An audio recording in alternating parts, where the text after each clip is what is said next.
Hello and welcome to the B.T.T Books to Try feature on the KRiB with me, Sophie Metson. The KRiB are giving me this section of the show each month to plug some of the coolest books you've never heard of, might have heard of, or books you need to hear more about. Now, the book title I've chosen today is a little twist on what I'd normally choose, simply because if you've been to a cinema recently, you may have very well noticed it's just had a big blockbuster screen version release, which I totally loved. Now, Lewis Carroll's novel, Through the Looking Glass, was first published in 1871. 1871? That's like ages ago. That was around the time the first telephone was invented. Imagine where Emoji Pillows or Candy Crush would be without the telephone. I know, right? However, this was also the decade Charles Dickens left this planet. And even more randomly, it was the year education became more compulsory for kids aged 10 years old and under, like me. I can't imagine never having to go to school. So, a long time ago basically, which is hard to think because the whole story Through the Looking Glass is just surreal and bonkers. I mean, there weren't any Snapchat filters, Tim Burton movies, or computer animations to come up with those ideas, so Mr. Carroll must have been quite the eccentric.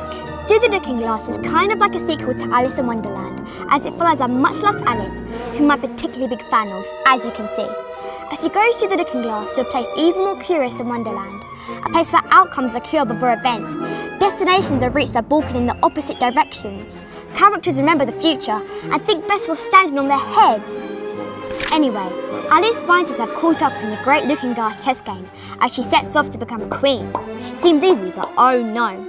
At every step of the way, she's slowed down by some very odd characters who often appear out of nowhere, insist on reciting poems and engaging in random conversations. You may have heard of Humpty Dumpty. Yep, he's there too.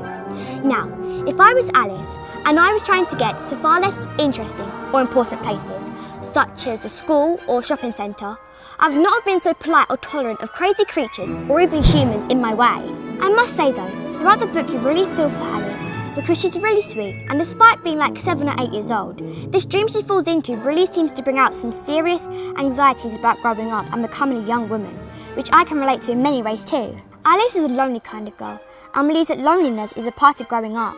A way that she copes with this loneliness is by creating weird and wonderful characters in her imagination, seeking for their company and hoping for some kind of friendship, but unfortunately they don't really reciprocate.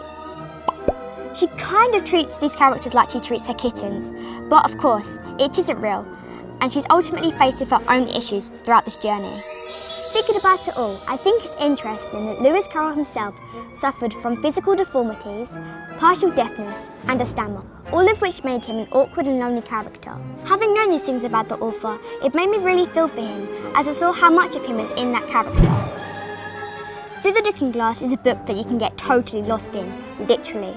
The descriptions create mazes and tangles in your mind, but if you like that type of escapism, like I do, then this book is for you. I'd love to find out what you think about the book and also how you compare it to the movie. Feel free to send in your vlogs via our vlog section and the best videos will be published on the KRiB. That was my review. I'm Sophie Metson and I shall be seeing you next time on the Books to Try. Bye for now!